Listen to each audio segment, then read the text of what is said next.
Gaming is culture. You fucking whiny whore. Gaming. Alright, let's go and watch Low Tier God. He decided to rat, or he said Zach blackmailed Ally, made him throw matches on his placement so he could do better. Ally didn't. Zach came out with the relationship. Damn. I mean, I thought it was a fruit roll-up. That's crazy.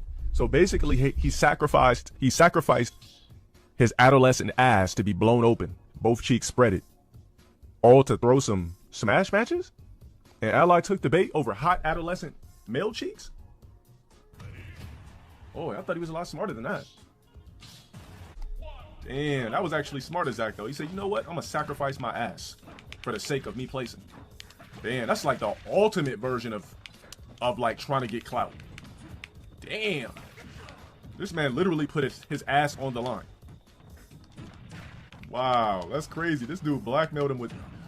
He gave him some ass and blackmailed him about it. That is nuts. I've never heard something so crazy in my life. Like, from a guy.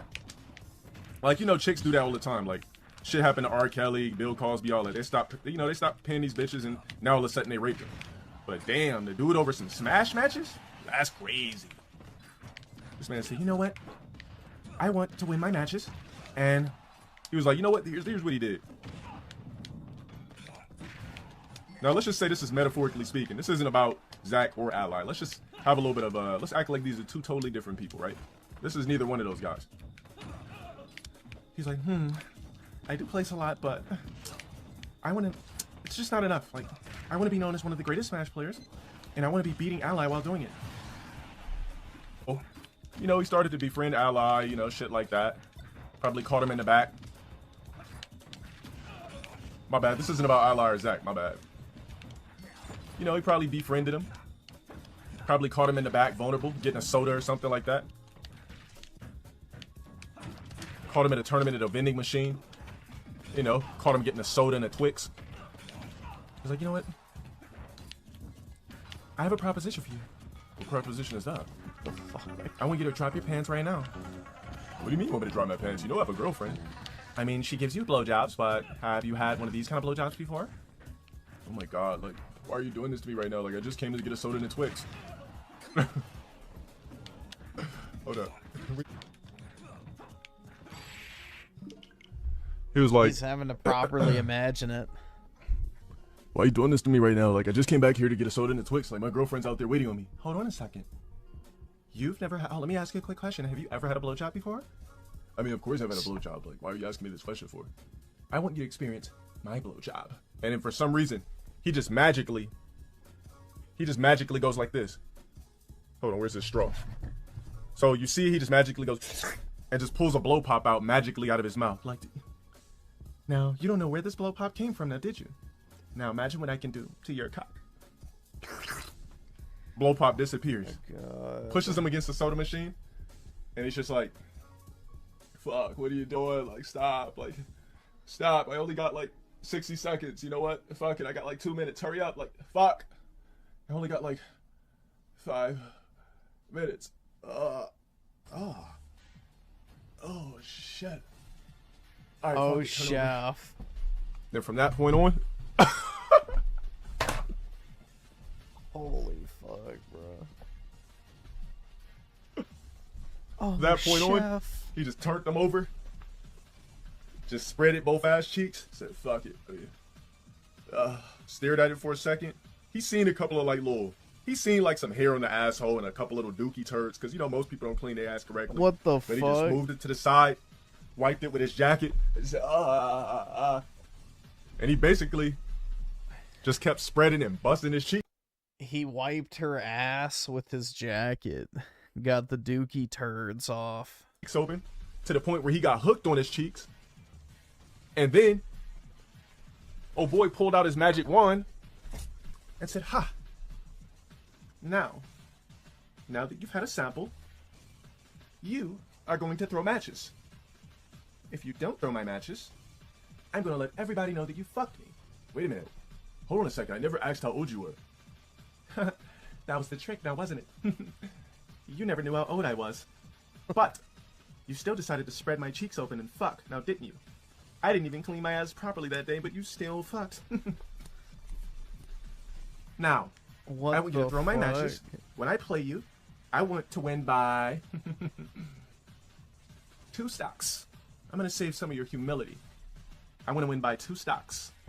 If I don't win by 2 stocks, I'm letting everybody know how I glurped and gargled your cock. And after that, Does he just keep a ruler by his desk just in case he wants to measure it impromptu? Like, I'm going to let everybody know you fucked me. So we're going to match up in the brackets. And, tonight, throw your matches or it's over for you. Oh, I'm not fucking throwing my fucking matches. Like, what the fuck? This guy's gotta be fucking joking. Like, he clearly gave me consented ass and consented head. I'm not throwing my fucking matches. Boom, boom, plays. Bodies everybody. Oh, fuck it, hell yeah. 3 stocking everybody. Old boy sits down next to him. He twirls his wand. In his face, you know what to do. Says, the fuck? I'm not throwing my fucking matches. Ends up 3 stocking him. Old boy gets up, whispers in his ear. Everybody thinks he's saying good games. He whispers in his ear, didn't I tell you to fucking throw those fucking matches? Like, what the fuck? I didn't think you were fucking serious about this. I thought that maybe, like, you're not fucking serious right now, right? Like, we have other tournaments we could... I told you that I wanted to fucking win this tournament. Now, didn't I? I told you I wanted to win by 2 fucking stocks, and you sat there and you fucking 3-stocked me on stream. And I told you I wanted to win by 2 fucking stacks and body your ass on stream so I can get more clout, more Twitter followers, and that my fucking stock can rise up as a fucking smash flare. And you sat there and you beat me with fucking... And you just humiliated me. I told you. And I committed ultimate finesse. You couldn't resist my ass. My hot head. Now you're gonna fucking pay for it. oh, It's over for you. Just twist his wand. I'm gonna tell. And it was just over. That's probably this involved a underage smash boy. what happened.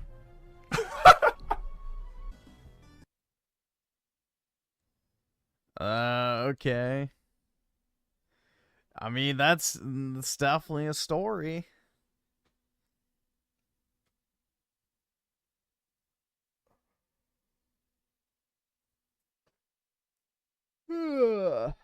Man.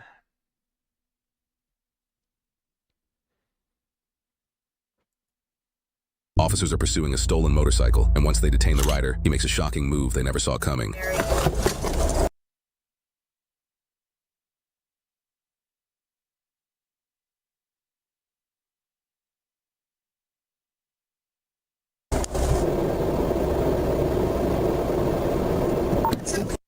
Hey,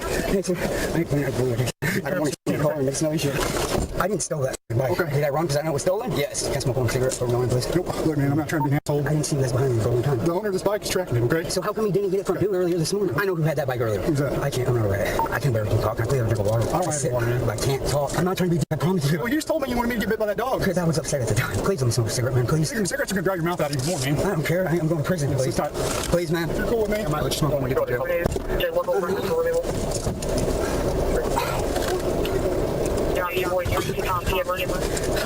Oh. How much do you have in the bag? Like a quarter-gram ice and 2 Xanaxes.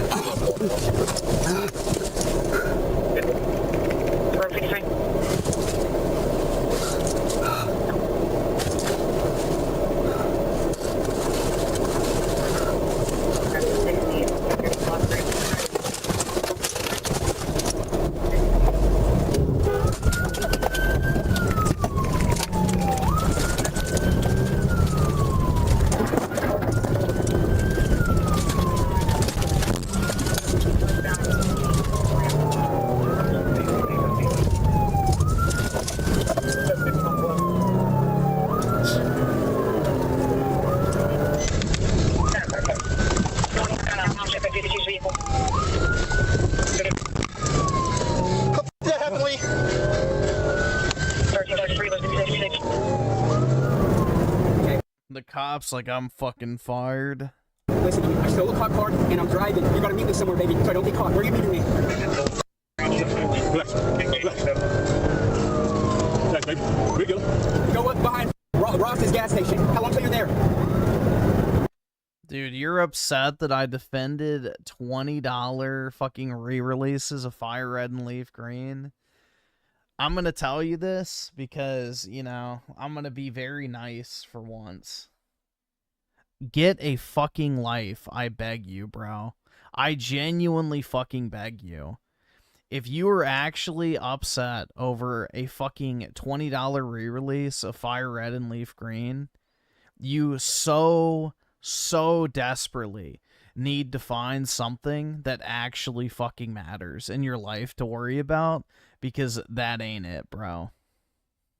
Please, I beseech you, do something with your life, because holy fuck, that is beyond pathetic. Baby, how long till you're there? Where you at? You're in this? He was handcuffed. Baby, the cops are on my ass. What do I do? Baby! Kill yourself.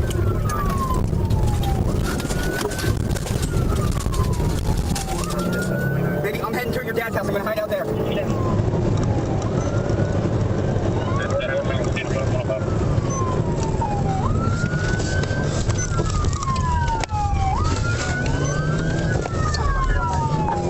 Jake, how that happened?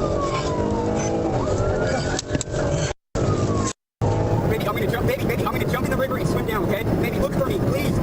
I'm heading towards Greenville right now, okay?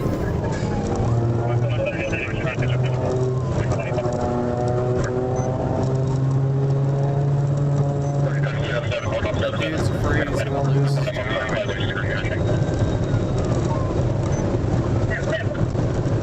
Hey, you know where your village is at? I'm gonna try to hide somewhere around there, okay? Hey?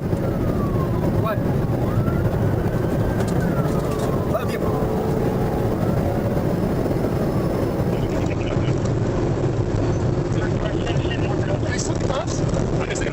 Next thing I know, he was just... Yeah.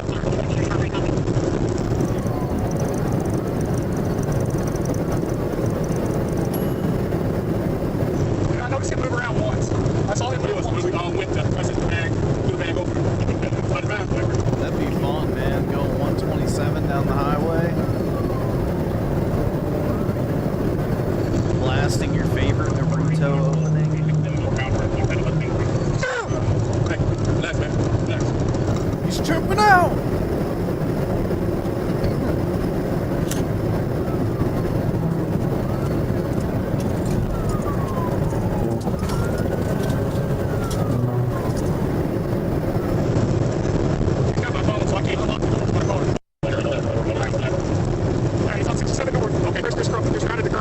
Baby, York Village, they hit me with the spike strips. You can't drive so much further. York Village, I'm gonna run and hide. Love it. Love it.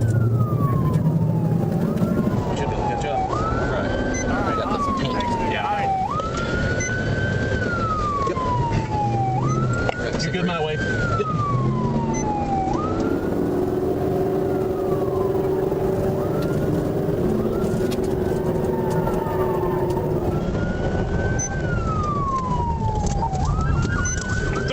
Bound on 49. Westbound on 49.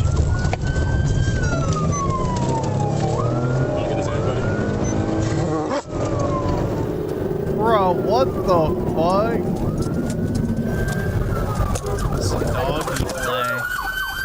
That's the real sharp curves up here. Trying to be careful. There's more somebody bail down. Bailed on foot? I can't hear. Okay. Say he did bailed on foot. None of these screws.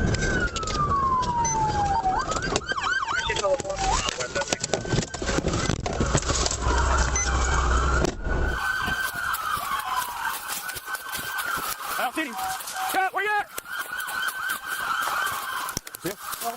Cut, where you at? Where you at? Baby, cut! Where you at? Light being subject has fled in the S-curve on 49. Scotty, where you at? Scotty, where you at? Anybody see him here? Come on, Bobby. Is Bobby right here too? Scotty! Buffalo Creek, Ripley County. Oh gosh, he's got a 1 hour drive. Should I ask if the weapons are You're working out late. We're in the midway. Bobby! Bobby! Pick him up before I head away. Scotty! Did he check with on-scene officers to see if the rifle and shotgun still secured in the vehicle? Oh no. Oh no, we better be checking. I know, the time weapons are secure.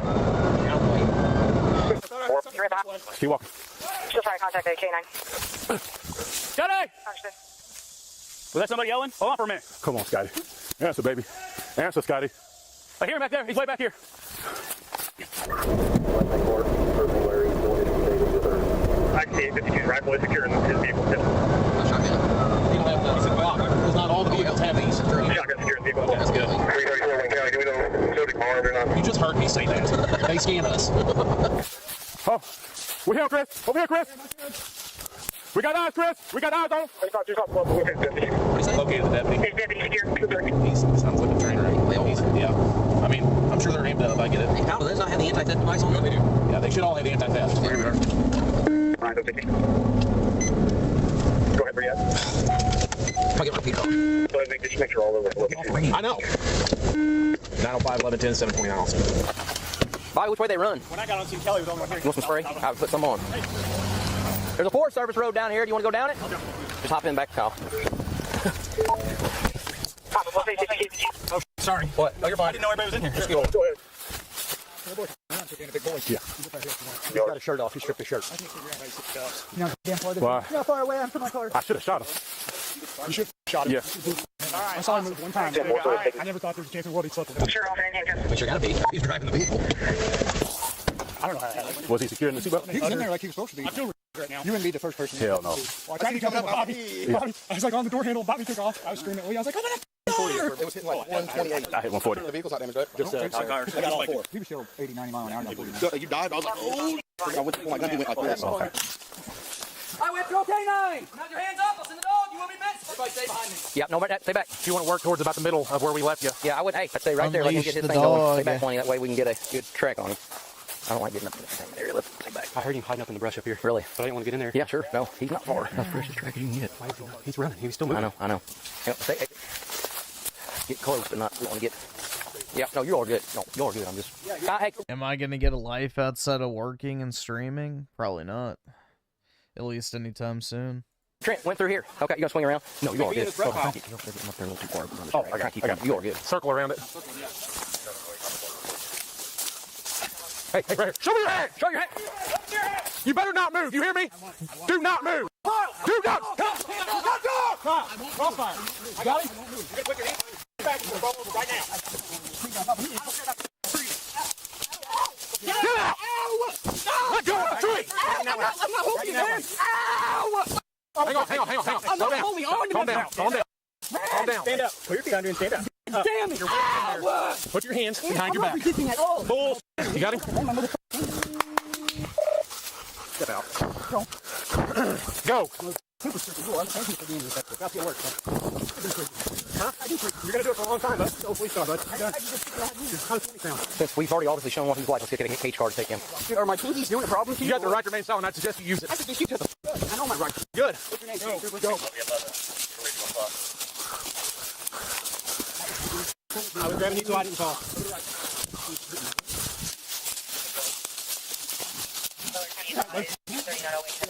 What is my mother? But you ain't got no blood on you. He's bleeding. Had a couple scratches. Damn, you're cutting over. Left buddy. What's your name? What was his name? Which one? Stinson Morgan.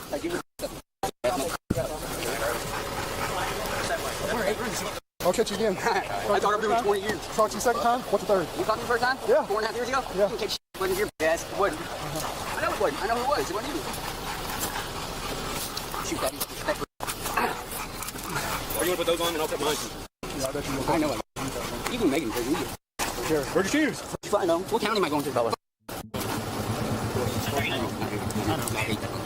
Camera on him, so he won't try to do it. We don't talk to him. He wasn't ever trying to hurt you, but he kept looking at your cat going, I'm okay. The suspect, identified as 38-year-old Andrew Delkamp, has an extensive criminal history in Missouri, with criminal cases dating back to 2017. According to court records, he previously pleaded guilty to second-degree burglary in 2019 and was sentenced to 7 years in the Missouri Department of Corrections. For this case, Andrew pleaded guilty in 2 separate Butler County felony cases on February 25th, 2025. He pleaded guilty to first-degree tampering with a motor vehicle, resisting arrest by fleeing while creating a substantial risk of serious injury or death, and second-degree burglary. He was sentenced to 7 years in the Missouri Department of Corrections for tampering with a motor vehicle and 2 years for resisting arrest, with the sentences ordered to run back-to-back. He received an additional 7 years for second-degree burglary, which was added to the previous sentence. In total, Andrew was sentenced to 16 years in prison, just 4 years shy of...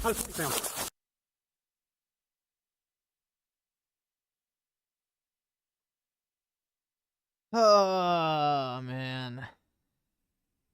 Brutal.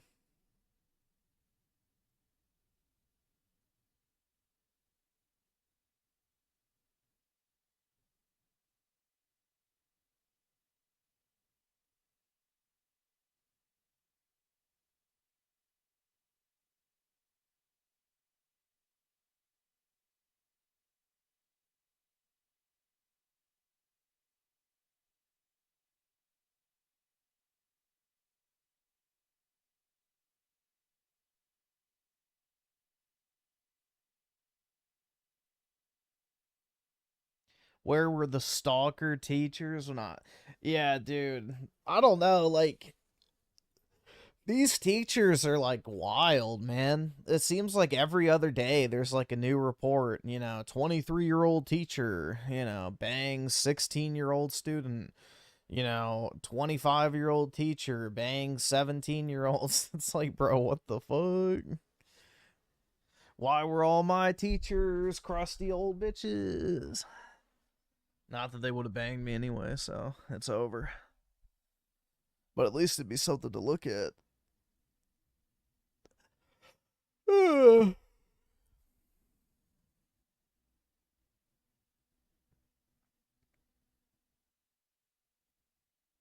Yeah, all my teachers were hags, too. I didn't have a single hot teacher my entire time in school. Not even one.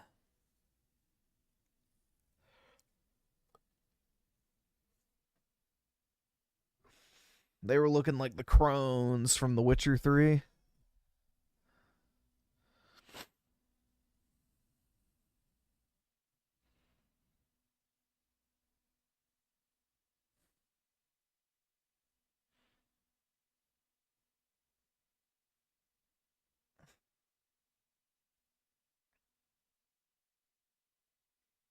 If I want to have sex, Griffin, you have to go outside? Well, if that's the case, then I'll pass. That would be illegal, dude.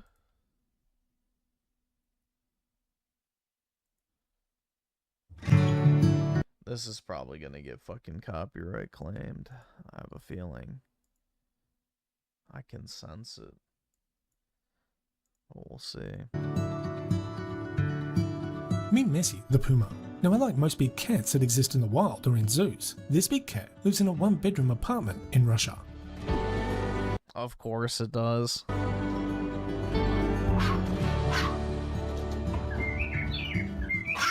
The Russians love their exotic pets.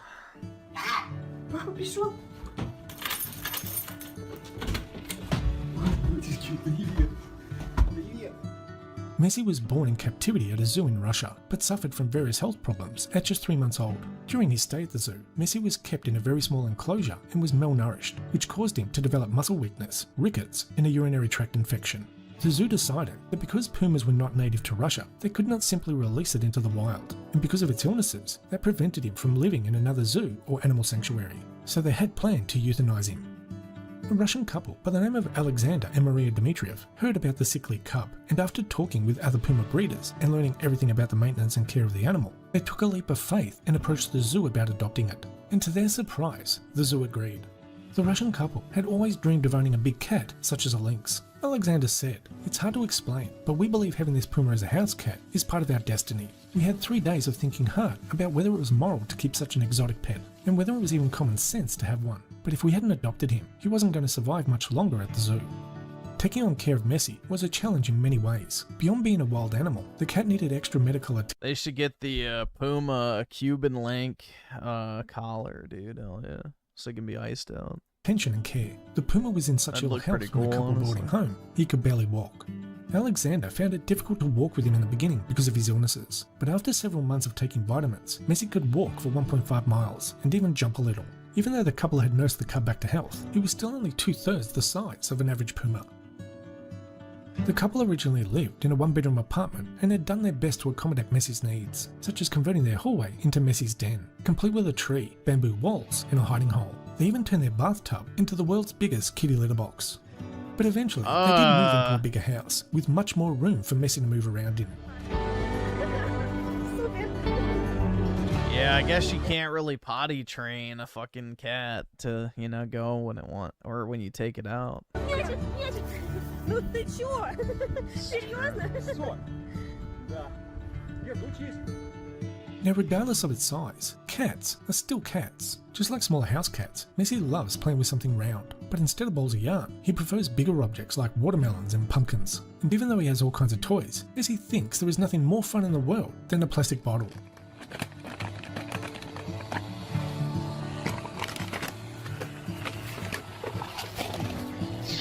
Тише, оболтус.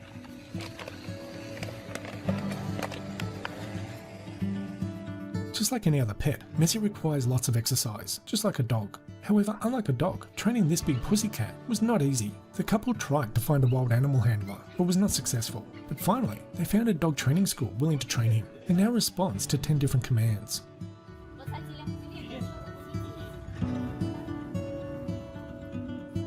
After a long period of rehabilitation, Messi now lives a happy and healthy life with a loving family. But as you can imagine, some animal and environmental rights activists have objections to the couple keeping an exotic animal in their home, and believe Messi belongs in a wildlife reserve or in a sanctuary. But Messi and they can choke on a cock. Would have died or been euthanized at the zoo for being too sick, and he could not have been released into the wild as a foreign species. So being rescued and cared for was his only chance at living. There are also some people who think it's too dangerous to keep a wild animal in your home, as sooner or later he could attack the owners or someone else. But if you watch any of the videos on his YouTube channel, you will notice that Messi is extremely close to Alexander. Now I don't know if it's a male bonding thing, or Alexander has a special connection with animals, but Messi is so affectionate with him, and very friendly towards other people. Well, you can... So, the thing is, and it's like cheetahs. Cheetahs are very easy to domesticate, because basically, if it runs away from people in the wild, you can train them to be like pets. That's the general rule of thumb. So, pumas, I believe, are afraid of people, and they usually will run away if they see a person. They don't attack people out of instinct. So, it's like cheetahs. They don't attack people in the wild. So, you can domesticate a cheetah.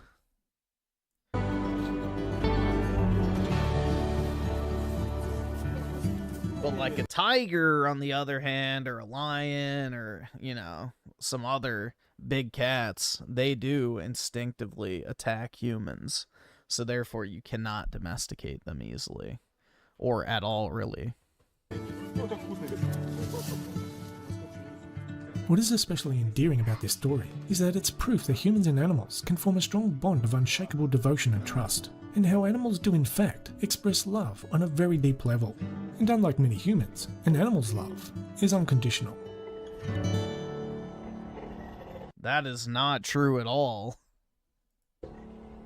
Especially with cats, bro. Cats are the least unconditional loving of the normal pets. Cats love very conditionally.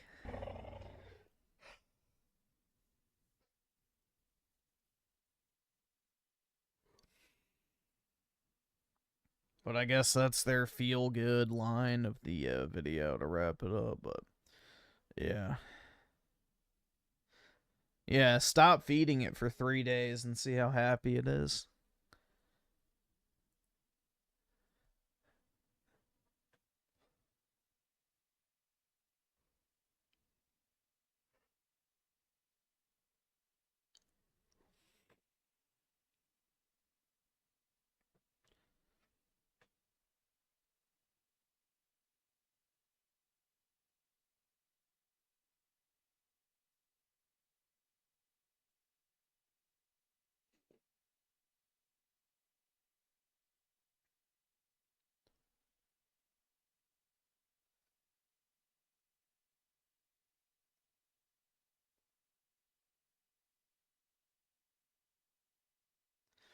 I run away from people in the wild? Only women, dude.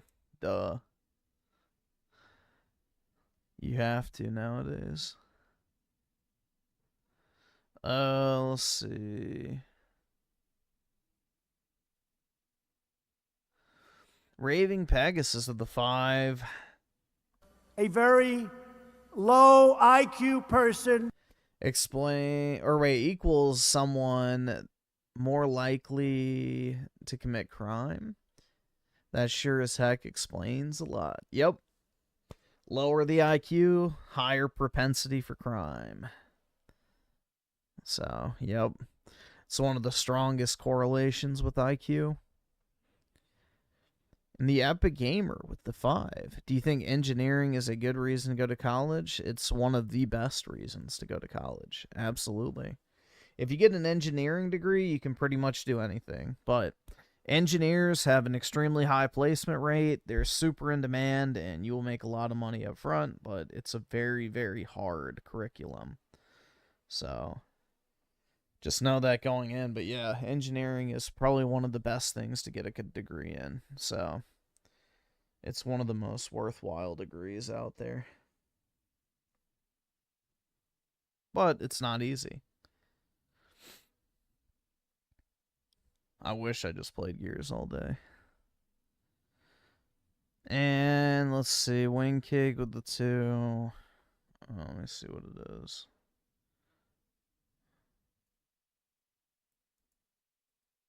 Evolve this with the 5, but Griffin, no disc, no buy. It's very important movement. Exactly, dude. The future of gaming hangs in the balance. Will you rise? Oh, God, this guy. Yikes.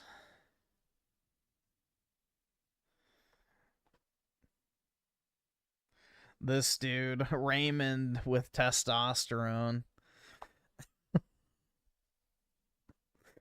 Neo Strider with the 5. Hey, Griff, how's your weekend been? That's been alright. What finance degrees are there that provide marketable skill? It depends on what your college offers, but you know, there's like financial, corporate, I guess the corporate wing of finance, which is pretty general, I would say. That's kind of like your, you know, one size fits all finance curriculum for pretty much any career path. There's like a information technology finance route where you learn how to basically model different financial, you know, I guess, tasks inside of software solutions and things of that nature. I mean, it really depends on the college, but you want to find something that's technical and specific. So it's kind of hard for me to say, like, off the top of my head, because, you know, I haven't been in college for a while, so I don't exactly remember everything, but if you can find a way to combine finance and technology, like data analysis and things like that, that would be, I would say, the best path forward. Something that's technical. You don't just want a general degree. You want something specialized that offers you, you know, some sort of authoritative knowledge on a very specific function. So I can't remember the name of the one that I'm thinking of, but yeah, it was like a mixture of basically technology, systems, and finance. And that one was probably the best one.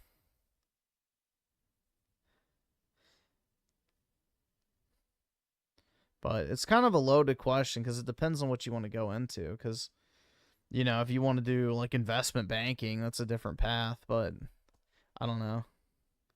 I would say it greatly depends on what school you go to, if they even offer something outside of just general finance.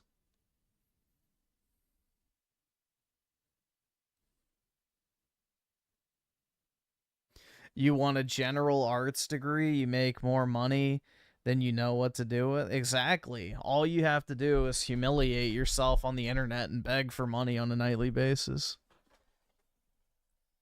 It's just that easy. Constructs Workshop with a 2. Should I emulate Game Boy Advance or the GameCube? GameCube. Definitely GameCube. That's what I would do personally. But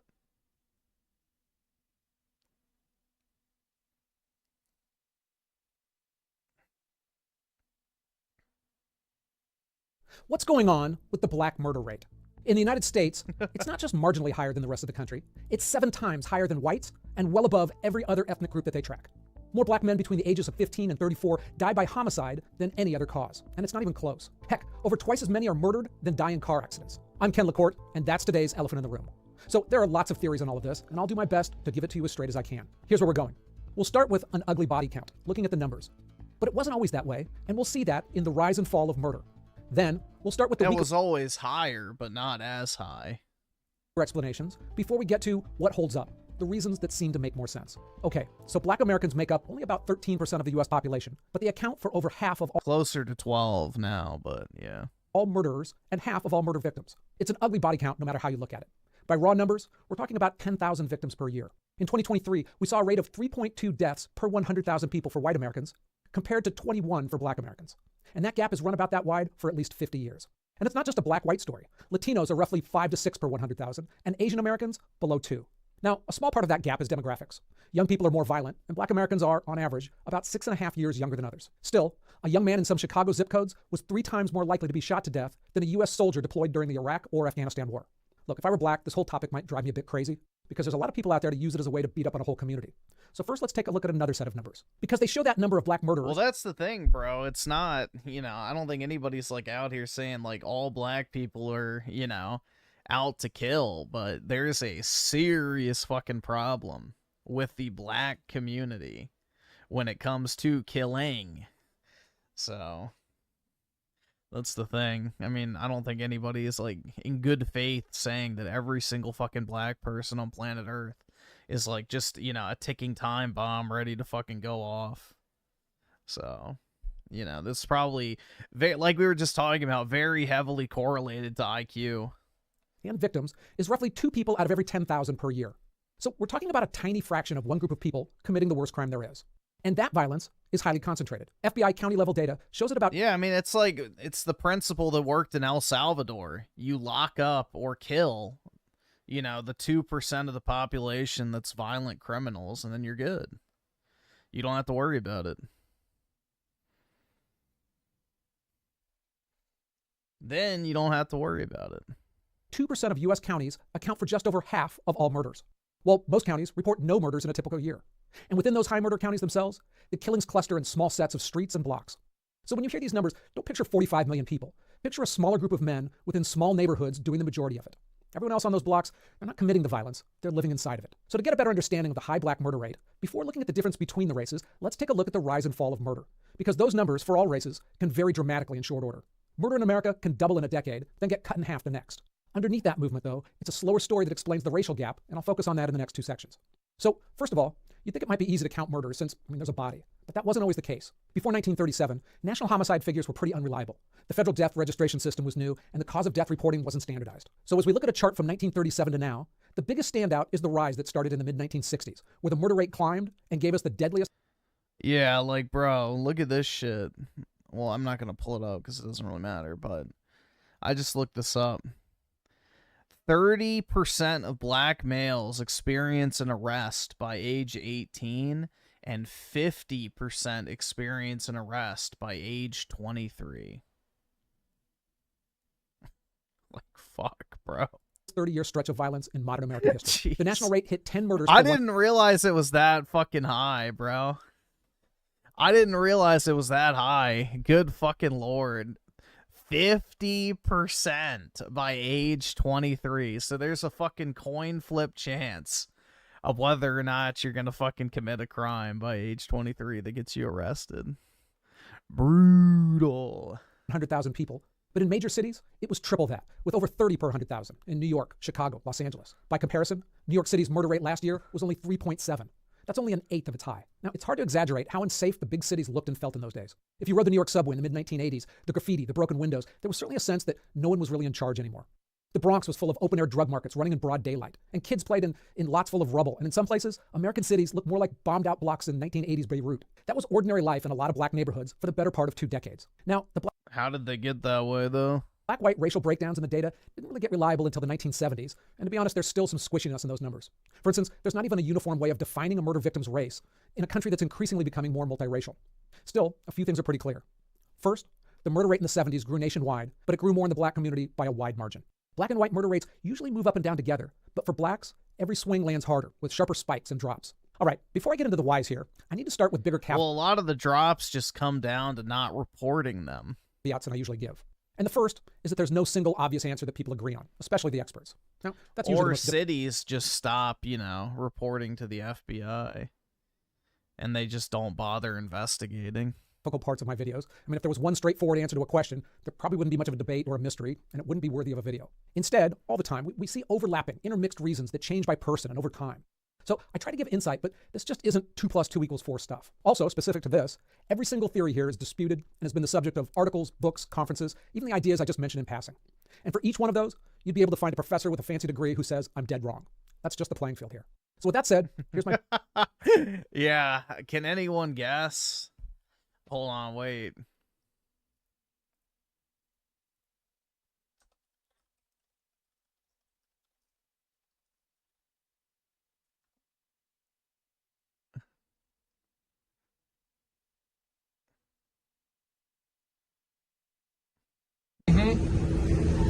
The thing about the red hat that drove me to a point of exhaustion, which was misdiagnosed by a, I'm not going to say what race, what people, doctor, and what hospital, and what media it went to. We know I can't say that. It was a Jewish doctor. I'd say there's a pretty good chance. My best take on all this. Let's start again with the 1960s. The post-World War II baby boomers were coming of age, so there were more people in that age group more likely to cause problems. There was also weakening trust in institutions and more social unrest. But a few other factors really seemed to move the needle. The first was drug use. It exploded starting in the 60s. Heroin and cocaine took over in the 70s and 80s and hit the cities the hardest. Then came crack in the mid-1980s, and things got much worse, especially in poor black neighborhoods. It was cheap, fast, and hooked people easily. Nobody made you smoke crack. The users often robbed to fund their habit, and the dealers shot each other over sales turf. The only people I feel bad for when it comes to crack addiction are crack babies, because they had no say in the matter. But regular crackheads, you know, you made your bed. Now lie in it.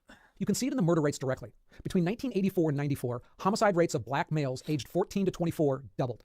But the rate among black men over the age of 25, that stayed roughly the same. The 1960s also saw a real shift towards leniency and away from jail time. Sentences got lighter, paroles got earlier, and the rights of the accused increased, all as the murder conviction rates dropped. Now, I have both personal knowledge and certainly my own biases here, because I lived through this era and saw it firsthand too closely. In 1976, my sister and her boyfriend were hiking in the foothills near Los Angeles when a random stranger murdered them both. Where did the crack come from? It came from the Colombian cartels. They found a way to concentrate the cocaine into a, you know, more potent and easily transportable substance. So that was the thing, is making the supply go further. I made a difficult video about... You know, it's the same premise behind Fent. So it's all about cutting costs. This, where I detailed how their killer was caught and sentenced to death. But with the changes in the national and state laws, he was eligible for parole in just 5.5 years. In that era, there were hundreds, probably thousands of stories similar to that. So there's a reason why movies about a vigilante family man or a vigilante San Francisco cop became popular in those days. We even saw real-life vigilantes like Bernie Goetz viewed as a hero by many. Politicians, they eventually responded. And it wasn't just white conservatives demanding crackdowns either. Black mayors, pastors, and parents. In those neighborhoods, they pushed hard for tougher sentences. You shouldn't feel bad for crack bait? No. That's not what I'm talking about. I'm talking about, like, when they're literal babies. That's it. When they're like literal children. I'm not talking about when they're fucking adults. No, they can get bent at that point. I'm talking about like actual babies. You know, the crack babies did not decide to be born to a crackhead mother. That's what I'm talking about. Now, if they grow up and they want to smoke fucking crack, then they can face the same fate. Because they were the ones burying their kids. The experiment in leniency came to an end. Mandatory minimum drug sentences arrived in 1986. Washington State passed the first 3 strikes law in 1993, and California followed a year later. That year, Congress and President Clinton, they passed a sweeping federal crime bill funding 100,000 new police officers and expanding the list of crimes eligible for the death penalty. And as always, the pendulum swung. The murder rates dropped sharply through much of the 1990s and continued downward with only a couple minor spikes until a handful of years ago. The next upswing was quicker and more dramatic, and it started right after George Floyd's death in 2020. Some cities cut police... I can't breathe. Budgets. Police pulled back on their own.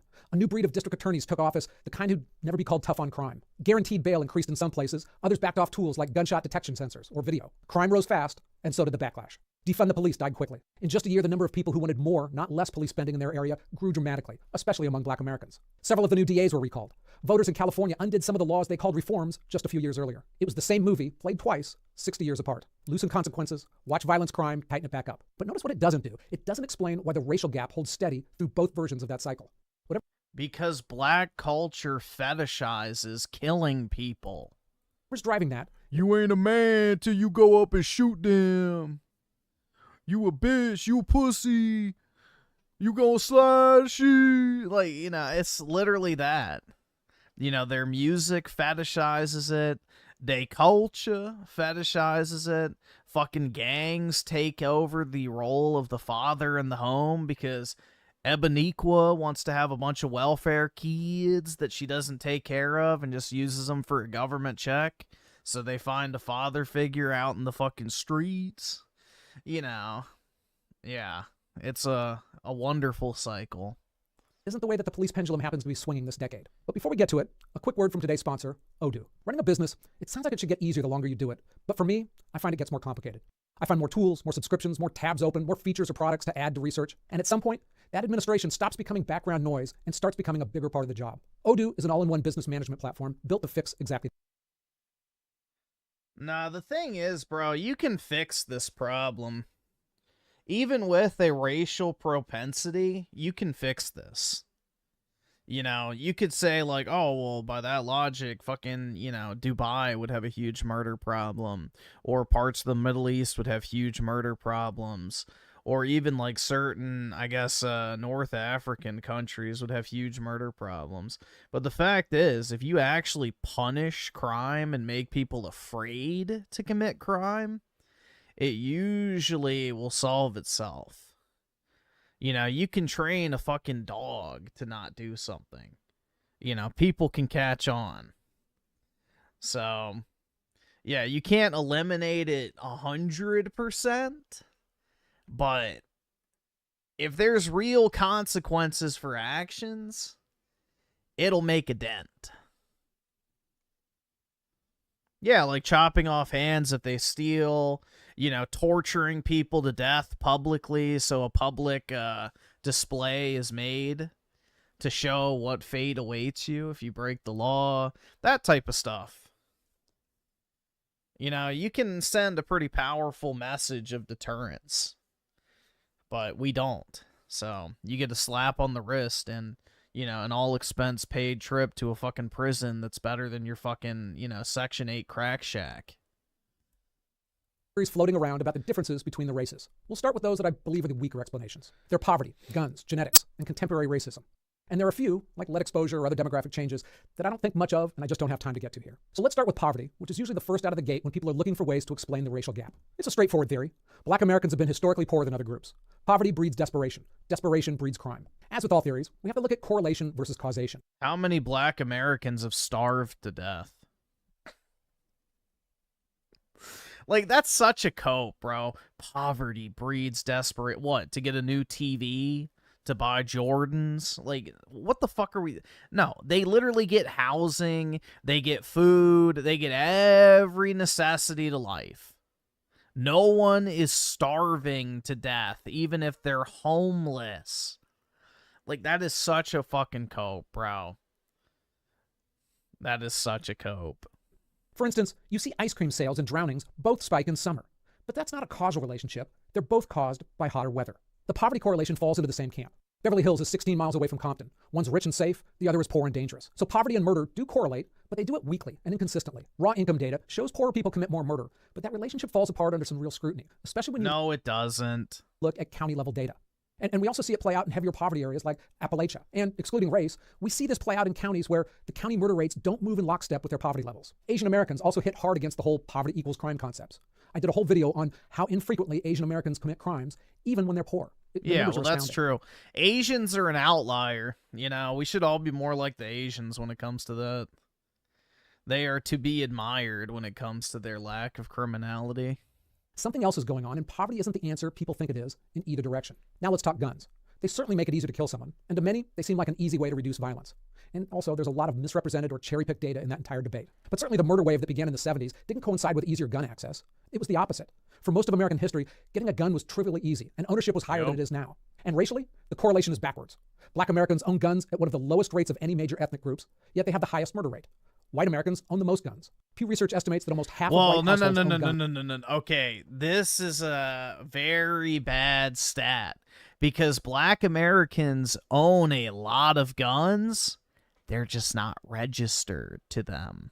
So you can't tell that they own them. All right, that's a very big detail he's glossing over. Legally obtained and registered firearms, yes. But the illegal, undeclared, unlicensed, unregistered, they have a lot of them. Compared to about a fifth of black Americans. Then there's genetics, since somebody always brings it up. But through all my videos here, I've seen very little evidence to show that genetics play more than sometimes almost trivial role in complex human behavior. We see it specifically in the case of violence. By the numbers, the American black homicide rate runs roughly double the average rate across sub-Saharan Africa, the opposite of what a shared genetic trait would predict. Mexico's homicide rate... No, okay. But what is Africa's murder rate compared to white Europe? Or Asia? It's still significantly higher. So no, it does show a racial tendency.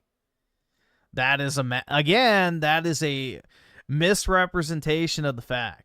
So if, let's say, the murder rate is 35 in the US, but it's 18 in Africa, that's still 6 times higher than white Americans. So no, that does show a racial tendency. Even if it's not as massive of a discrepancy, it still demonstrates one. So no. Let's not get ahead of ourselves here.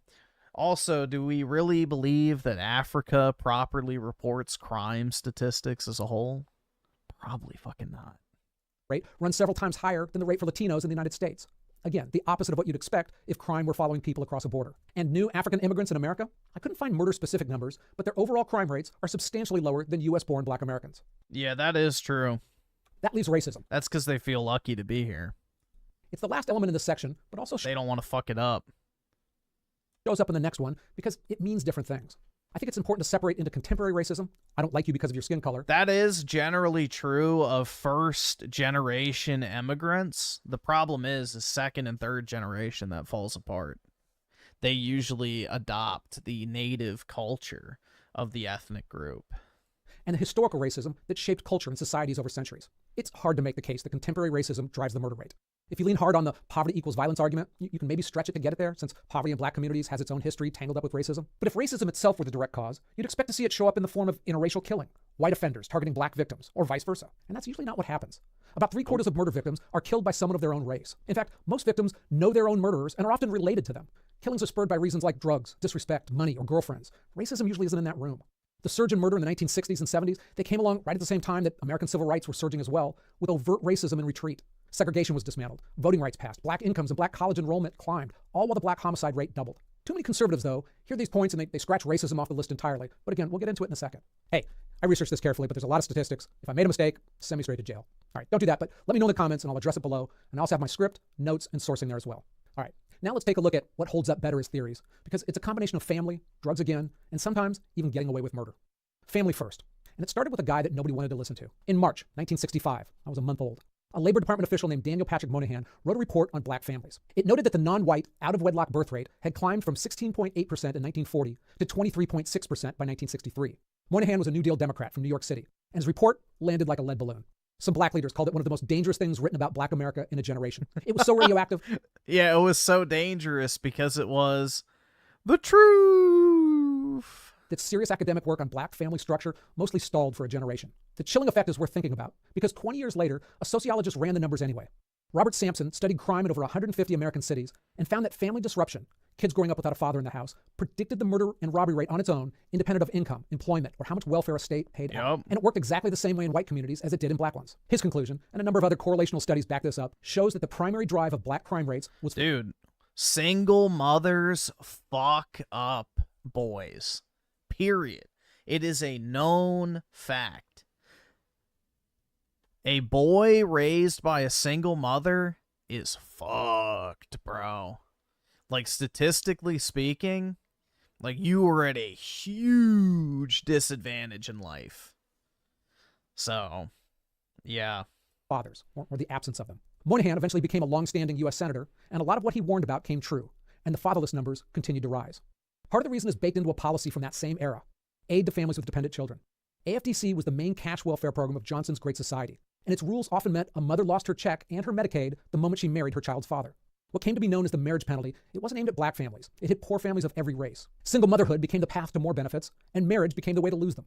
Poor Americans across the board responded to that incentive, and it landed on the black communities first and hardest. How about we just stop giving people benefits altogether and, see how quickly society corrects itself into the natural order of things?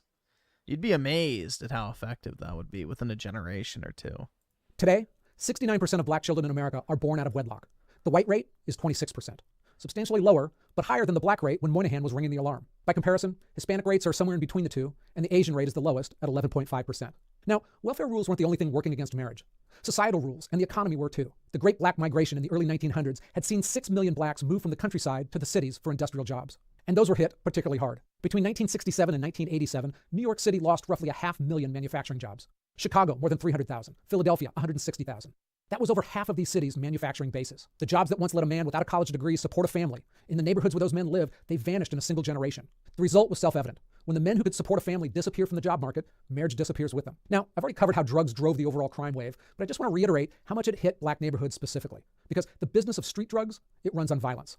And an illegal business runs on violence in a way that a legal one doesn't. I mean, there's no court that you can sue when your corner boy shorts you on a product, or no police report you can file when someone muscles in on your block. So business issues are settled with violence. We saw the same up and down during Prohibition. I'd also like to take a moment again and talk about the clearance rates of murders. But Prohibition's violence pales in comparison to a holiday weekend in Chicago. Like, dude, it was a big deal when 10 people died during Prohibition. Like, that was considered a bloodbath. That shit could happen in a given weekend in, like, a black neighborhood, and people are just like, it's day culture. Because, as I mentioned before, they've been dropping. Now, I made an entire video on this. Just for context, too, Jack the Ripper, like this notorious serial killer, only killed, like, a handful of women.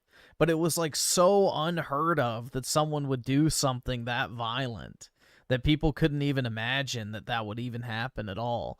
So it was like this mind-blowing thing. So, yeah.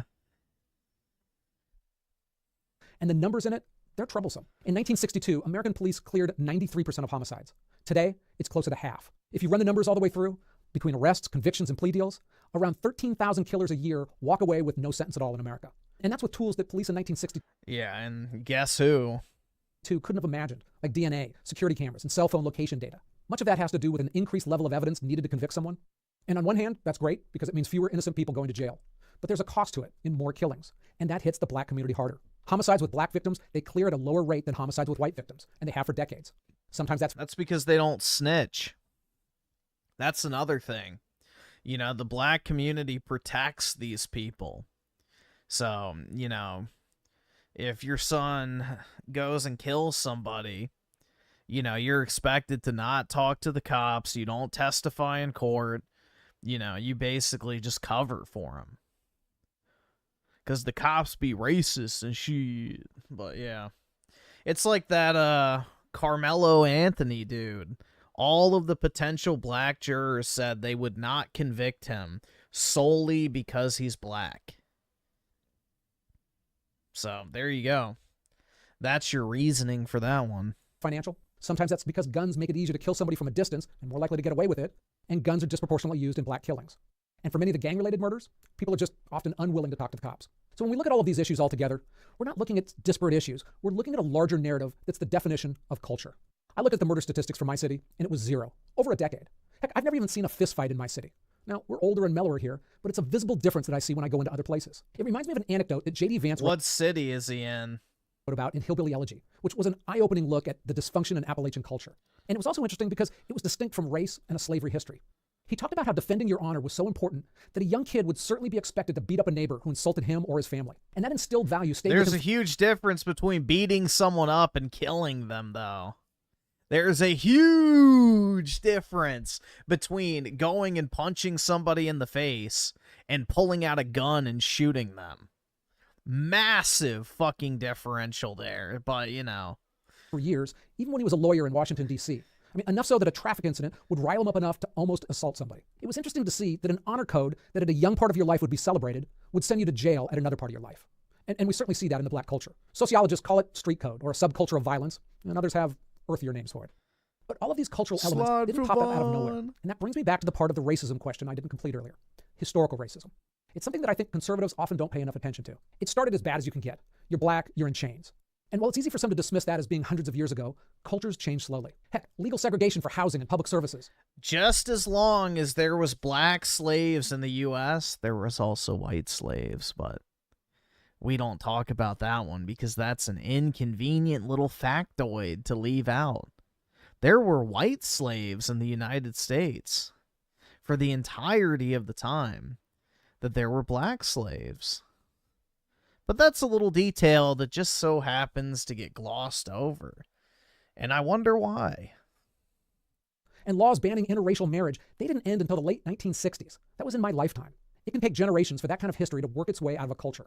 Distrust of police, being abused by a legal system, being excluded from jobs in the financial system. I mean, you don't pass a law and watch beliefs change overnight. That's not an excuse. Nothing excuses a murder.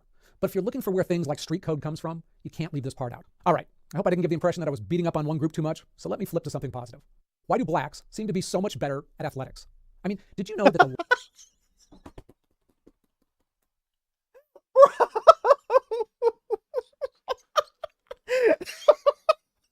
You're shit. You know, they sure do kill a lot of people, but damn, that boy can dribble. Come on, dude. Are you fucking shitting me? You know, we just spent 20 minutes talking about why they're like 10 times more likely to kill somebody for no fucking reason.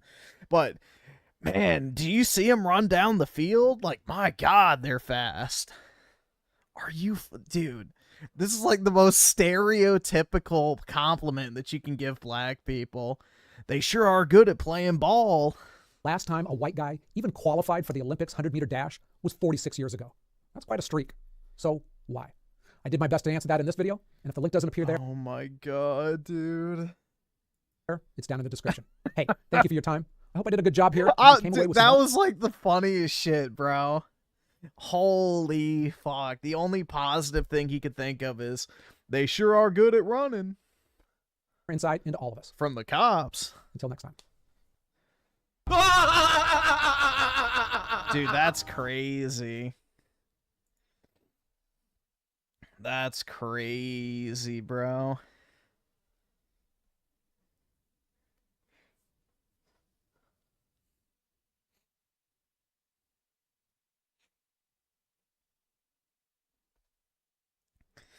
Oh my God. Like, you could not pick a more stereo. The only thing I think other than that would be they sure is good at rapping. Oh my God.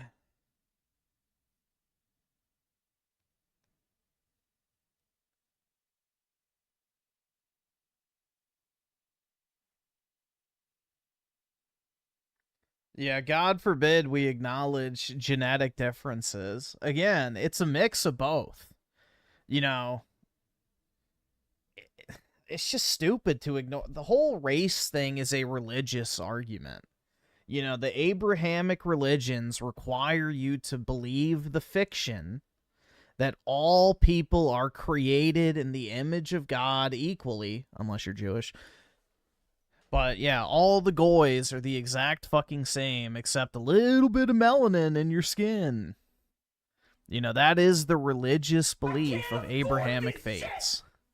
And that is the dominant belief structure of the Western world and the world at large.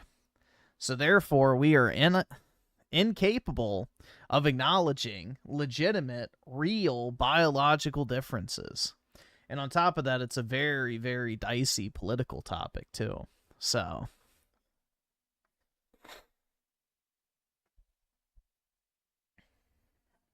you know, they can look at, you know, hold on, what's that thing?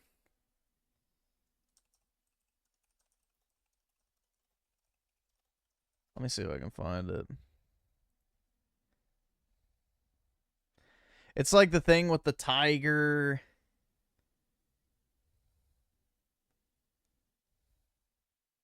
Yeah, this one. This is so accurate, bro. This is so accurate. Tigers, different subspecies can interbreed and produce fertile offspring. So yeah, you have different subspecies. Orangutans, different subspecies can interbreed and produce fertile offspring. Canines, different species can interbreed and produce fertile offspring. Humans, same species, same subspecies. Race isn't real. It's like, it's so accurate, bro. You know, you can have a butterfly that has slightly different coloration, and scientists go, Eureka, a new species. But you take people who developed for thousands and thousands of years independently from each other, have distinct physical characteristics, have different brain chemistry, like different average intelligence, different physical strength, different skin color, different eye color. And we look at that and go, we the same. No. Again, there's nothing wrong with, like, the whole, you know, people are different shit. Like, it is a fantasy to pretend that Asians are the same as white people and are the same as black people and are the same as Hispanic people or Native Americans. Like, that's just fucking retarded. It's actually fucking retarded. Like, we have tens of thousands of years of biological evolution behind each distinct, like, ethnic or racial group. So, it's just, it's idiotic. To pretend a difference doesn't exist is to perpetuate all the problems that arise as a result. So, it's just dumb. Playing stupid is not the solution.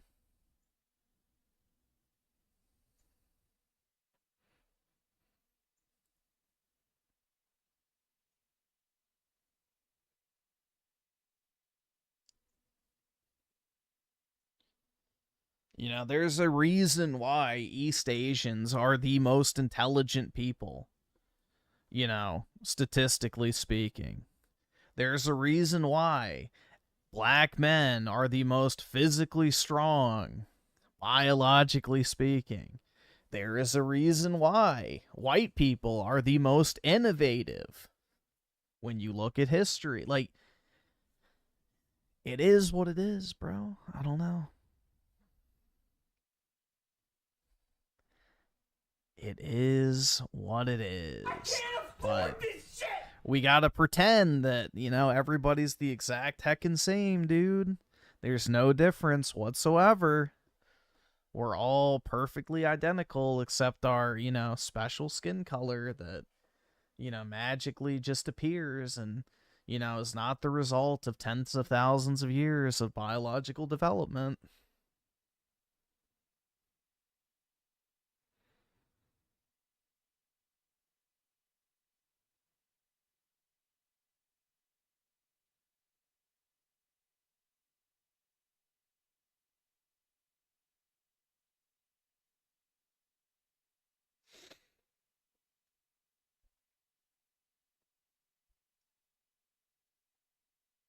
Well, yeah, it's like Europeans are responsible for like 90-something% of all inventions over the past like 200 years. So, yeah.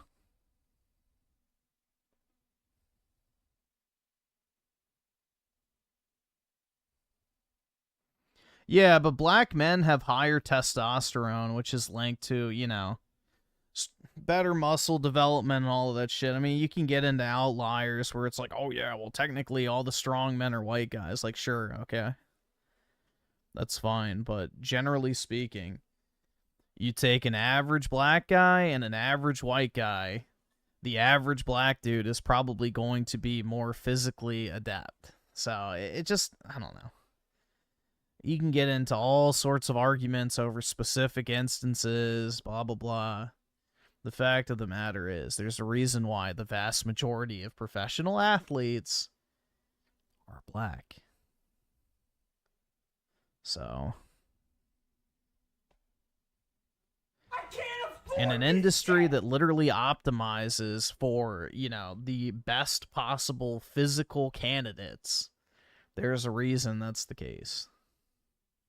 So, well, no, the reason that black people were chosen as slaves is because they weren't familiar with the American countryside. So originally what was going to happen was we were going to enslave the native population, but the problem with that is the natives knew how to live off the land. So when you would enslave them, they would run away and they would be able to like survive out in the forest and shit like that. And they could go reconnect with other tribes. And, you know, there was a lot of problems with slaves running away because they knew how to live off the land. You know, with Africans, they weren't familiar with America.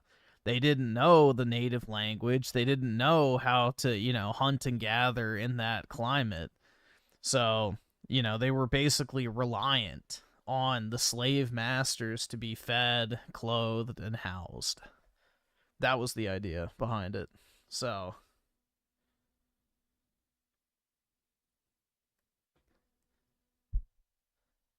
that was the logic. Which, you know, makes sense.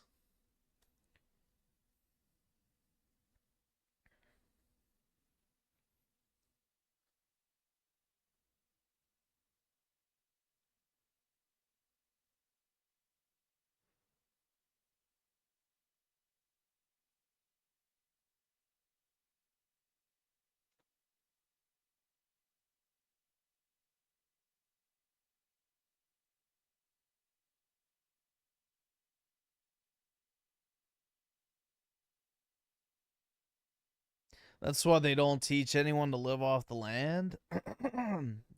I mean, I guess. I don't know.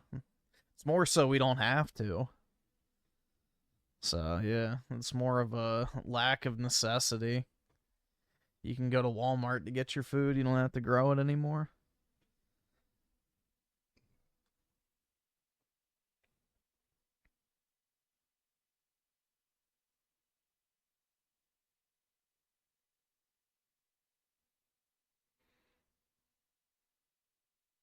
Click the top. All right, we can watch. We'll watch it real quick, but I'm gonna speed it up. Make sure, yeah. Okay. What if Hitler had actually won the Second World War? Look, I've seen a few videos on this topic, and they were all a bit fantastical. More like a dystopian novel instead of a clear-headed look at history. So this is less Man in the High Castle. Reminds me of that one song. Where Nazis are running the United States. The but a much more realistic look at how a few singular events actually could have turned the tide for Hitler and what that subsequent reality might have been. Because Hitler, as he often did, told us exactly what he would have done. He wrote it down in detail with maps. And a real question is whether that world could have held together and what could have stopped it. I'm Ken LaCourte, and today's elephant in the room is about understanding a realistic alternative history that we actually could have faced. We'll start with how close he came, because the Allied victory wasn't a sure thing. Then, the blueprint he was planning to build on top of a victory. Then we'll look at some of the problems with the Third Reich and how it may have been built to break. Finally, we'll take a look at the America problem, because that stood between Hitler and global domination. So let's first take a look at how close he came to winning the war. I mean, to our modern thinking, the Nazis were doomed from the start, and the good guys were always going to win. And that's a comforting story, but it's just not true. At the very least, there were at least 3 moments where a different decision could have given Hitler all of Europe. Take late May 1940. France is falling faster than anyone imagined. The British army is pinned down on the beach at Dunkirk, and a serious faction inside their war cabinet is pressing Churchill to cut a deal with Germany. The argument had some merit. I mean, Britain was alone. Their army was trapped, and fighting looked like national suicide. If that faction won that argument, the war in the West would have been over before the United States ever showed up. Or September 1940, Battle of Britain. British pilots are dying faster than they could be replaced. Airfields are getting hammered, and the whole force is close to breaking. If the RAF collapses, Germany owns the skies over the Channel, and an invasion of Britain goes from fantasy to something real. Or the winter of 1941, outside Moscow. The German... Yeah, basically Roosevelt forced the British to give up their empire in exchange for American intervention. Because, you know, that's what the Rothschilds desired. Drive on the capital that had moved forward all autumn. In mid-October, the Soviet government panicked and began evacuating. They loaded up files onto trains. Government buildings were wired for demolition. By early December, German reconnaissance units had pushed to the very edge of Moscow, close enough to see it through field glasses, like 15 to 20 miles from the Kremlin. Because believe it or not, the British were actually very benevolent rulers when it came to the British Empire. So the ruling class of Britain, specifically the banking class, viewed the empire as a liability, not an asset. And they wanted to basically remove the empire from the equation because they believed it was hurting their financial, future in Britain, because the British spent so much money, basically building up and maintaining all of these various provinces across the empire that they had. The entire Eastern Front was balanced on a razor. And Hitler, the same man who came that close, he also made mistakes that saved us. He halted his tanks at Dunkirk and let the British army slip away. He invaded the Soviet Union with Britain still in the fight, which every general since Napoleon could have warned him against. And after Pearl Harbor, he was under no obligation. Well, the problem is, too, with invading Russia is Mussolini kind of fucked him. To Japan to declare war against the United States, but he did it anyway. Hitler came terrifyingly close to winning Europe. And if he did, what were his plans? Well, here's the blueprint. The historian Gerhard Weinberg, who wrote an outstanding history of the war, explained Hitler's plans in detail. It ran in phases. Phase 1 was Europe. First, annex Denmark, Norway, Sweden, and Finland as fellow Germanic territory. Turn France, Britain, and Ireland into controlled puppet states. Anglo-Saxon Empire. And knock Spain and Portugal down to satellite states. Phase 2 was the real prize, the East. This is where it stops being conquest and becomes something else uglier. Not ruling a people, but erasing them. The plan had a name.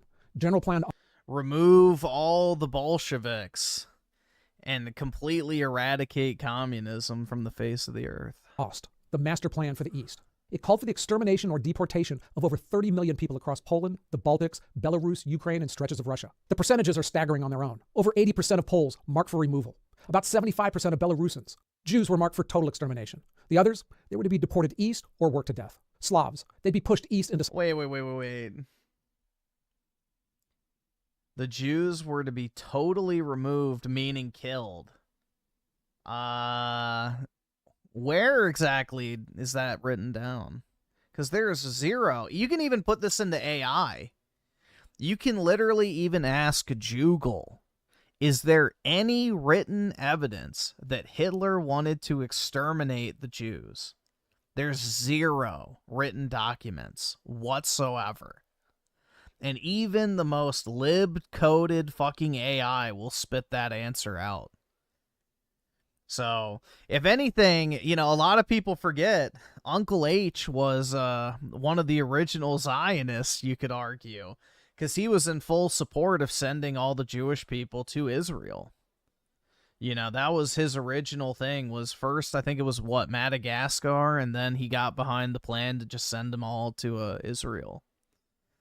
So, interestingly enough.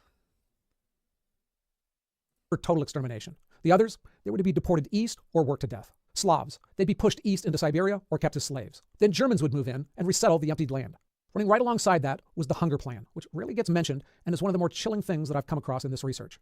But before we get to that, I want to talk about today's sponsor and professional therapy. Now, I've only done that once in my life for some marriage counseling, and for someone like me, I just didn't like the logistics. Whatever. So if one of the things plan, the architect was an agricultural official named Herbert Backe, and the logic was coldly practical. Germany wanted the food grown in the Soviet breadbasket to feed its own army and people, so the plan would have diverted that food westward. The planners wrote that number down. 20 to 30 million people in the occupied East were expected to starve to death. The Nazis understood that going in, and it was part of the policy. His model for all this was the United States, and he said so explicitly in his writings. In fact, he considered the Slavs he planned to clear off the land to be the new Native Americans. He looked at what European settlers had done in the Americas, and he was going to use that as a guide. The resettlement plans got very specific. Crimea was to be cleared and handed to German settlers. Dude, do you hear that? We're even more evil than Hitler. Oh my God, guys. Another 20 billion to Israel. Would push east into the conquered land with new German towns strung along the way, all built with slave labor. Phase 3 was meant to come later. After taking Europe, Hitler expected to claw back Germany's old African colonies and help redraw the continent under Axis control. He was even counting on regimes like apartheid South Africa as sympathetic partners, not enemies. So the Nazi genocide that we saw killed over 12 million people, but that was only the opening act. The full plan for the East would have stacked tens of millions more on top of that in a deliberate... Wait, the Nazis killed 12 million people now? Organized genocide running across the continent. As always with the Nazis, this wasn't a mob of thugs figuring things out as they went along. Heinrich Himmler ran the machine and even had professors design the racial classification systems that would decide who lived, who died, and who became slaves. It was genocide with footnotes. While all this was being planned, Hitler was moving forward with his favorite architect, Albert Speer, on a project they called Germania. It was a total rebuild of Berlin as the capital of the world. That shit's fire looking. The centerpiece was a hall meant to hold 180,000 people with a dome bigger than St. Peter's in Rome. and with a That shit's fire, bro. triumphal arch big enough to fit the Arc de Triomphe several times over. Their aim was also to reshape religion as well. We tend to picture the Nazis as just being cynical about religion, willing to use the church when it was convenient and ignored otherwise. But they were planning on destroying it as potential opposition. Inside Germany, they even had a name for the halfway step, positive Christianity. It sounded harmless, but in practice, it meant stripping out the parts of the faith that clashed with the Nazi doctrine, downplaying the divinity of Christ, erasing his Jewishness, minimizing the Old Testament, and tying what was left to the cult of the Fuhrer. It was marketed as a more German Christianity, but the point was to bend the church around the state. Long term, they wanted Christianity gone from Germany altogether. Now, there's a famous 30-point program for a so-called National Reich Church that gets quoted everywhere. Bibles being replaced by Mein Kampf, crosses replaced by swastikas. But the wartime Gestapo traced it to a single zealot, so it wasn't official policy, and the state really never adopted it. But what isn't in doubt is that Yeah, they couldn't adopt it immediately. You have to ease people into that type of stuff. Alfred Rosenberg, the Nazi Party's main architect on religion, intended to hollow out German Christianity and eventually replace it with something built around blood and nation. Before the war, he'd already been put in charge of the party's philosophical education, which meant shaping the worldview of stormtroopers, Hitler Youth, and rank and Do you know what I really think is funny, man? How many of these guys do you think have ever read, like, the writings of Martin Luther? Like, the foundation of their Protestant faith. I'm assuming this guy is Christian. I have no idea. But it is pretty interesting. If you especially if you're a Lutheran. If you're a Lutheran, I feel like you should at least read the written works of the founder of your church, Martin Luther, and see exactly what, your faith believed at one point. So, file Nazis. Church leaders in the 1930s saw his rise to power and openly worried that the just food for thought. State had just put an anti-Christian crusader in charge of the nation's soul, and they weren't wrong. And the church was already bending. In 1938, about 90% of Germany's Protestant pastors swore personal oaths of loyalty to Hitler. I mean, the wording was pretty blunt. I swear that I will be loyal and obedient to the Fuhrer of the German Reich and nation, Adolf Hitler. So help me God. So the regime didn't have to break the church by force because intimidation was already working pretty well. But even if Hitler won on the battlefield, the government he created had some fundamental problems, and in many ways was built to break. Start with the money.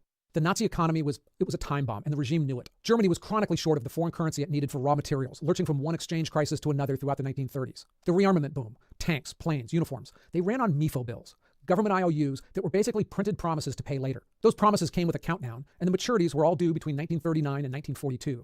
So the war was essential if Hitler wanted to keep dodging the bill collectors. There was a 4-year plan that was supposed to make Germany self-sufficient, but it failed. Their economy, it ran on conquest. It had to keep swallowing territory to loot the resources, seize gold, grab slave labor. If they stopped conquering, the Anglo-Saxon way, baby. Math collapsed. Now that said, it wouldn't have collapsed overnight. There was a less accepted view from economists working in Britain in the late 1930s. Thomas Balog and Claude Gibault, they pushed back on the popular idea that Germany was about to fall apart. In their view, the Nazi system was tougher than the people wanted to believe, and it was held together by raw authoritarian control. So from their point of view... The thing is, though, is, let's say, Hitler had another 15 years. All of those kids that were like Hitler Youth, trained to live off of the land. They went on month-long camping excursions where they had to hunt, cook, and eat their own food. Like, they had to make their own clothing. They learned all these different trades and stuff. Like, what they were building was basically an isolationist, economy within itself, to where they could basically be entirely self-sufficient. So that was basically the idea, is to transcend the need for international financing. Kind of like what we forced Russia and China to do. They essentially have their own, managed internal, self-sufficient economies that are not very reliant on the outside world. So that was the end goal, is to have an all-encompassing, German economy that made them, entirely self-sufficient. But that would have been, I think, the ace in the hole, is all those kids that were basically taught to, essentially live off the land. Victorious Germany, it could have limped along a lot longer than we would have liked to have thought. But perhaps a more urgent problem for the Third Reich was keeping the conquered under control. Look at Yugoslavia. Germany had to keep over 500,000 Axis troops just to hold on to the place. And they got vicious about it, as they always did. They had orders to execute 50 to 100 civilians for every German soldier killed. Now, that was brutal, but those reprisals, they only increased the resistance. Because genocide often makes the problem worse.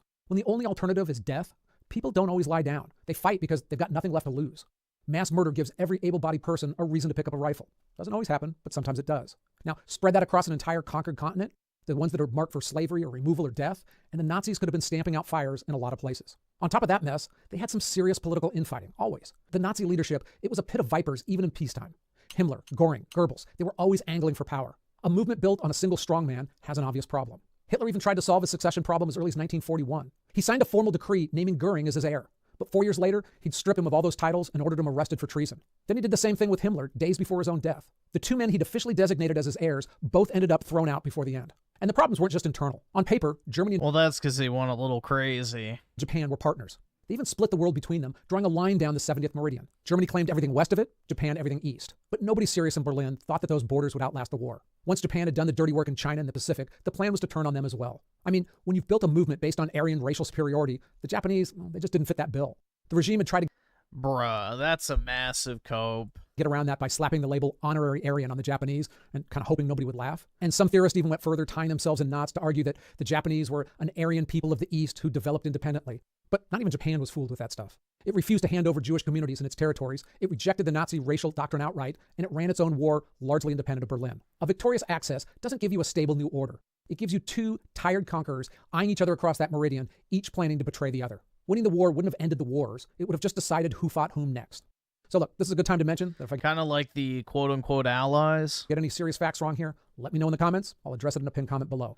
Down there, you'll see sources and research notes as well. All right, so Hitler kind of thought America was a joke, and he never took seriously the America problem that was going to await him after the war. He called Americans a race of mongrels, and he assumed the country would rot from the inside long before it could ever threaten him. As late as well, he may have been off on the timing, but not on the outcome. 1944, when American tanks, planes, and men were doing the heavy lifting in Western Europe, Hitler was still more worried about Britain than about the United States. And the economic and military production power of the United States, it was massive. I mean, numbers that were larger than Germany and most of Europe combined.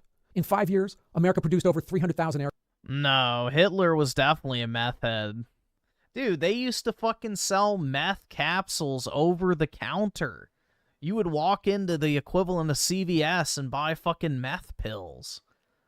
You know, the whole fucking blitzkrieg was possible because they were giving fucking tank drivers meth capsules so they could drive for 3 fucking days straight without sleeping. So, no, they absolutely were fucking meth heads. Aircraft, 100,000 ships, and millions of vehicles. But Hitler's contempt came with a theory. America was spiritually weak. In his mind, it was addicted to consumer comforts, divided by pervitting and corrupted by Jewish influences. He figured that kind of society wouldn't hold up under any kind of a serious stress, and it would eventually tear itself apart on its own. His military planners, though, they weren't so sure, and they had some ideas of their own. One program was nicknamed the America Bomber. It was a serious effort to design a long-range aircraft. We used to give it to our fighter pilots, too. So, up until I think the 70s, we used to give meth capsules to, you know, our pilots. So it's very common. I think we still do to a certain degree. It's not like literal methamphetamine, but it's a less potent version of that, essentially. That could fly from Europe, hit New York, and then just not bother coming back. Their V-2 same premise. Rocket scientists, they sketched out a 2-stage monster some called the America rocket. And it was an intercontinental missile meant to lift off in Europe. I mean, we used to give our troops cocaine chewing gum. And come down on the East Coast. As an alternative, they even we used to be a proper country, guys. We used to be a proper country.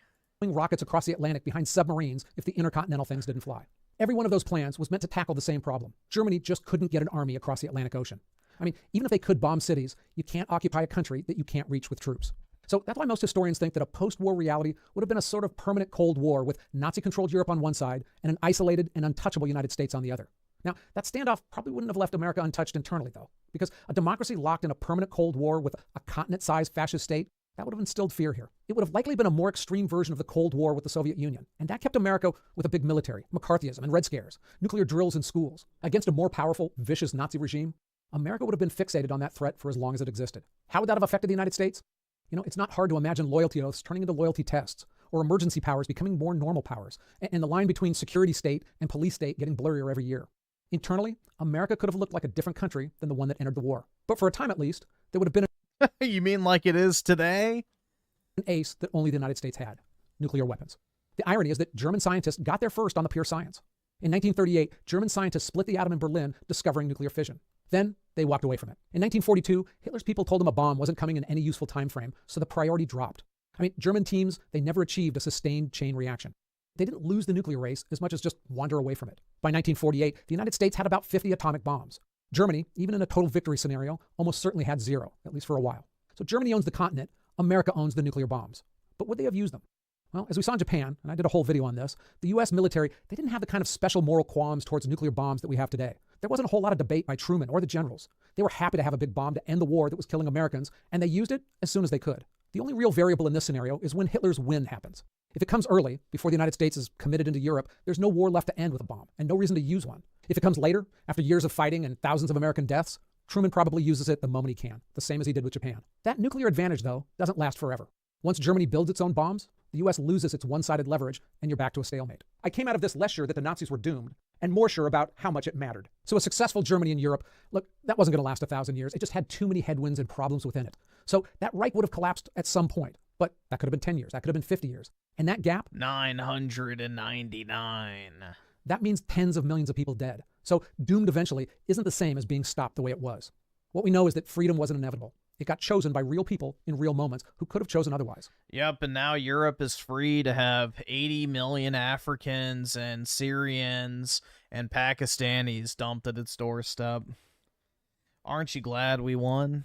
And by most reasonable looks at the past, Germany could have won Europe, but America would have been the favorite to win the century. History has a way of creating questions that sometimes seem obvious until you dig into them deeper. World War II, certainly.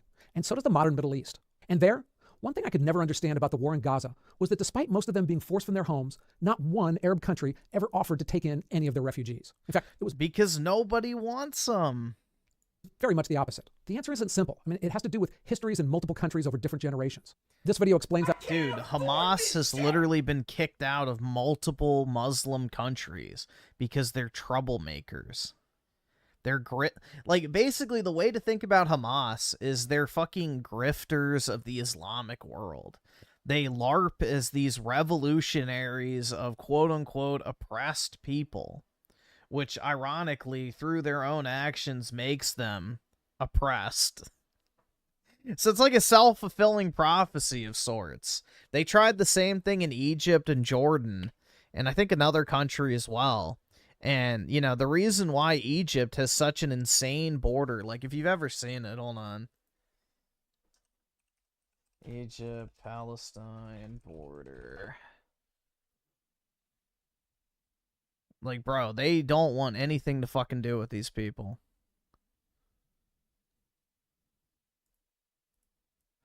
Like, look at that. All right, awesome. Thanks, nigga. You know, All right. one row of barbed wire wasn't enough. They need 2 just in case, and sometimes 3 to keep them out. So, yeah, Egypt understands what the fuck is wrong with these, you know, Hamas types, because they kicked them out. And then they went to Palestine to, like, try and, you know, drum up support there. So they're like this radical Islamic grifter group, basically, that LARPs as revolutionaries and then ends up fucking over, you know, the people who actually live there. So, kind of interesting. They're not even Palestinian in origin.